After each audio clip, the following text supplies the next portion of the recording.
девчонки вернулись с работы и с любопытством глядят на луну.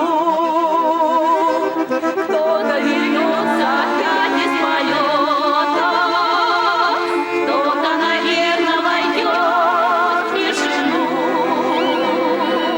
Звездам навстречу открыто окошко, и затаив дыхание часы. Где-то играет гармошка, где-то вздыхают басы. Где-то играет гармошка, где-то вздыхают басы. Что-то кому-то шептала береза, долго кому-то мигала звезда, и становилась поэзией проза, и возвращались назад поезда. Звездам навстречу открыто окошко, и затаив дыхание часы. Где-то играет гармошка, где-то вздыхают басы.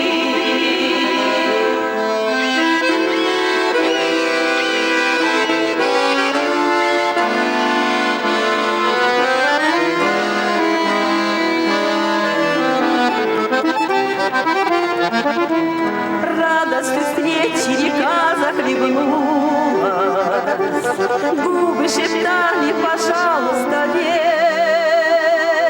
Счастье, наверное, сердце коснулось, так что отнять невозможно теперь. Звездам навстречу открыто окошко, и затаив дыхание часы. Где-то играет гармошка, где-то вздыхают басы. Где-то играет гармошка, где-то вздыхают басы. Ой, ну просто здорово. Спасибо, Ансамбль Экрана. Просто порадовали.